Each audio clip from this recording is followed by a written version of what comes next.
Let's move on to Georgia Tech. They were the 8th ranked team in the final rankings, and they led the country in team assists.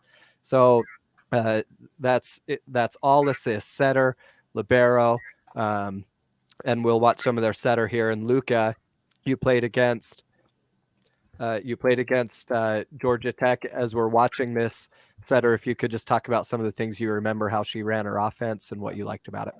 I don't remember a thing.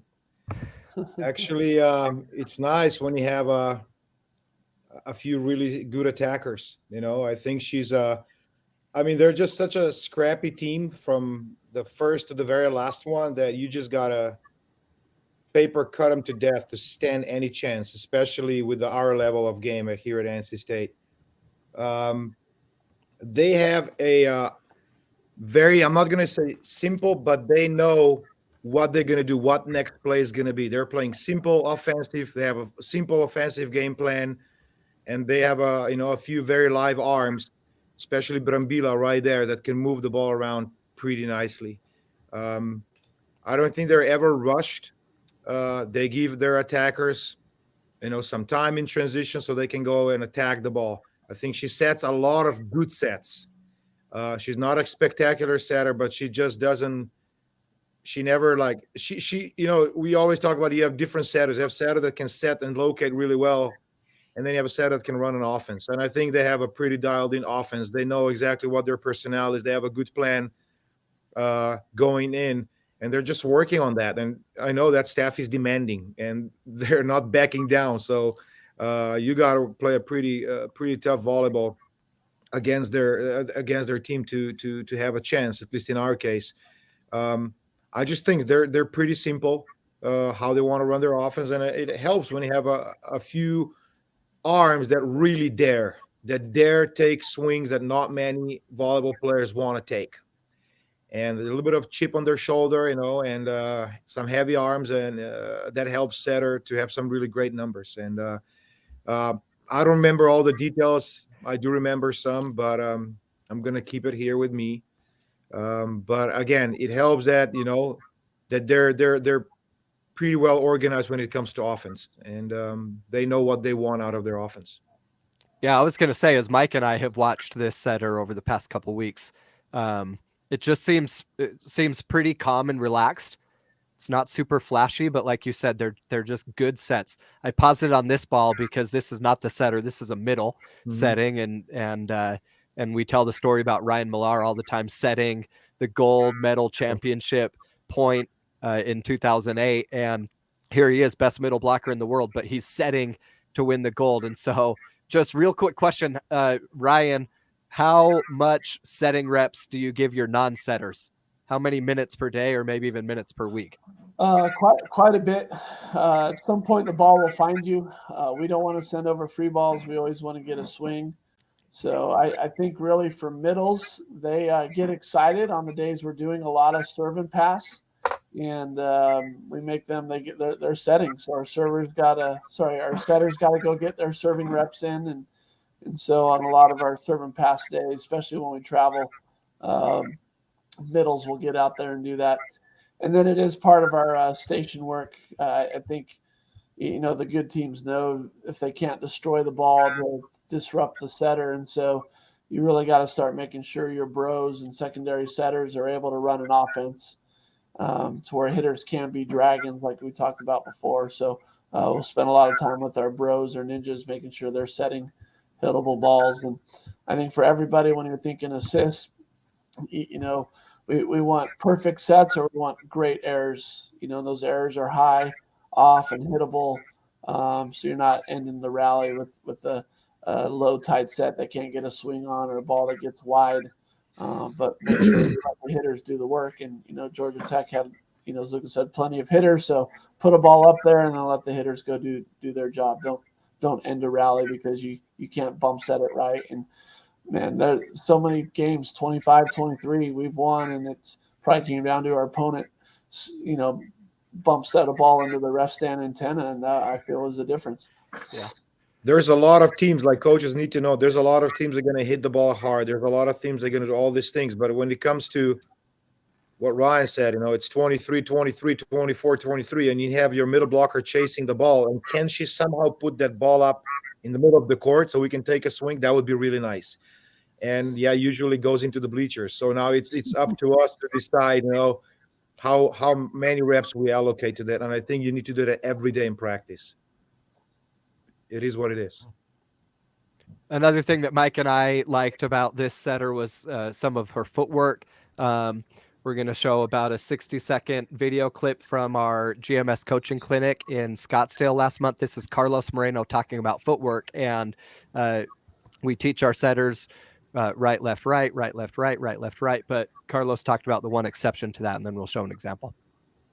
And when we're going to go left, right, left, just be careful, it's when this pass takes us to zone 2, and I cannot do that. That's why I have this box, this pocket over here, because we want to move forward to set. And if we're passing over there, we're going to be in trouble. Okay? Can you pass over there, please? Here we go.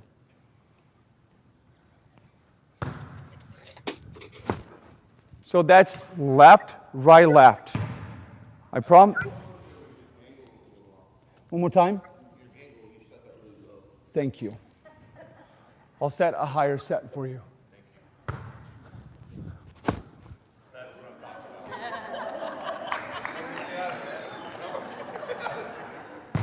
So that's the only time we're going to go left, right, left. But hopefully, we're not going to pass over there. We don't have a lot of range when our pass takes us to zone 2. Okay, so we'll illustrate that here. The setter's front row, number 22, and we're going to see her go left, right, left, going backwards, left, right, left as she's moving backwards. And then so we have something to compare that to. Here she's going to go right, left, right as she's moving forward towards zone 3. Heather, I've seen you do setter tutoring. I love it. What are some of your footwork setter tutoring ideas? Yeah, I think the most important thing, if you go back to row 4, you watch her coming. It's the hardest row, one of the hardest rows. Row 2 is also hard for setters because they're going to try to jam you. But I think the most important thing for the setters is they've got to pick up the serve. Is it flat? Is it fast? Is it going to hit the tape?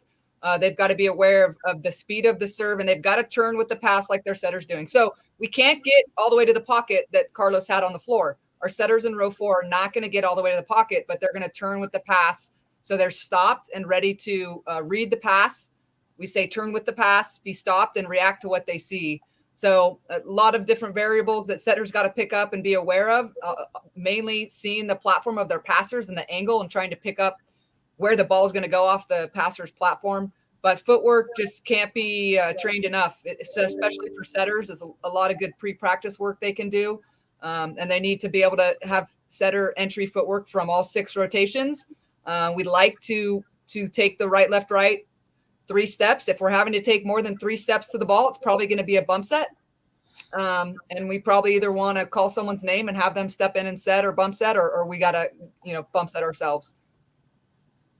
Yeah, Carlos talked exactly about that. If you're taking more than 3 steps, everything we're showing here is available on GMS Plus. If you're not a GMS Plus member, feel free to visit goldmedalsquared.com. You can sign up for 30 days free. If you are a GMS Plus member, thank you. We appreciate your support. Question: how do you coach a good setter errors from a mental and technical perspective? How do you coach good setter errors? I think you gotta, reward and praise when they do it right, and I think there's maybe a harsher consequence, maybe just within the drill, and just be like, hey, it's -3 on a bad error. Hey, we're too wide, and depends if we're working with setters and non-setters too on how tight you keep that perspective, but we're trying to tell setters off perfect passes. They need perfect decisions. Off not so perfect passes, we got to make sure we're getting hits every time and working on the good location and not so perfect location. And so we might have to tell our setter, hey, look, you're in trouble because of that pass or that dig, and you're trying to do too much. And we're we're losing the point. Sometimes for a good setter, it's as simple as don't do it again, and they can catch themselves. Sometimes it's section 113 is the top of the ferrule center, and if they go set it over the net, it's they go run to 113, come back, and they can miss inside or off all they want, and they're going to be fine. But when they're getting the bad errors, then we got to be a quick correction. Normally, I think what Ryan is saying, like quick correction, is there's some progress. Is that right? You can be very positive, a lot of good informative feedback, and then the extreme is you make them do stuff. But in between, there's a lot of opportunities where you can make a quick correction, where I know you just toss a ball.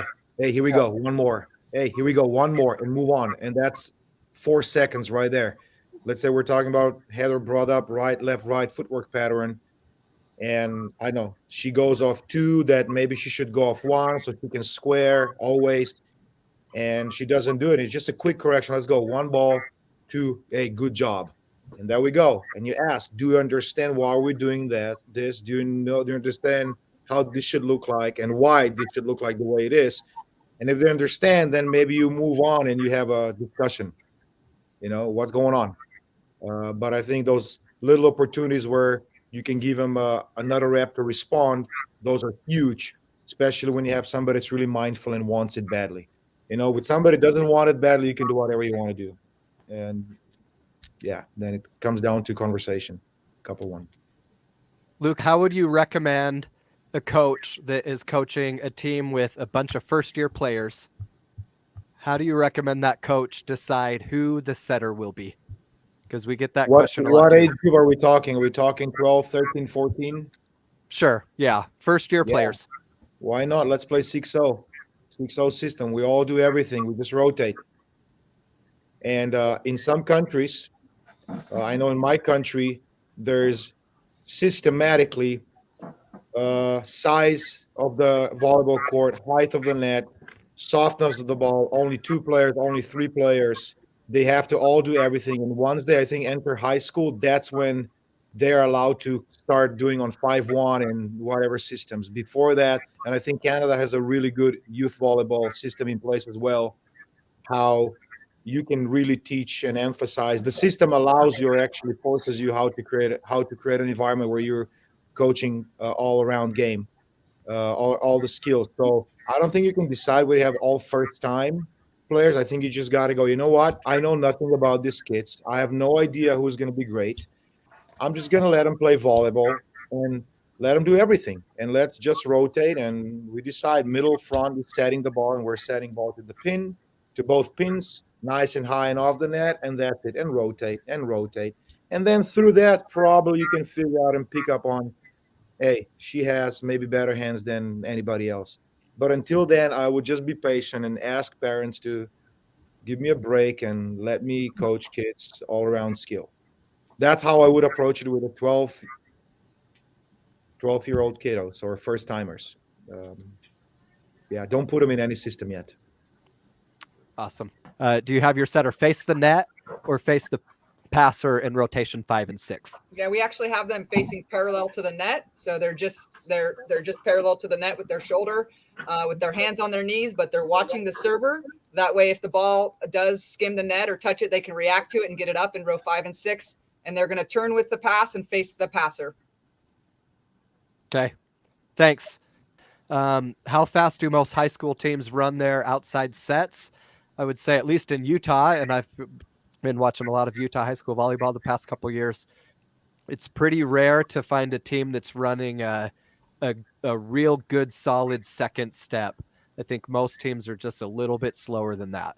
But then when we get to Baylor, BYU, Nebraska, USA, NC State, you guys are all running second step, maybe even slightly faster if you're in system, correct?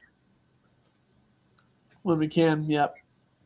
But that's pretty rare at the high school level, unless you're talking really, really elite teams that are in system and training that a lot. But certainly, Luke, you can shoot to run a second step tempo offense, and that'll help.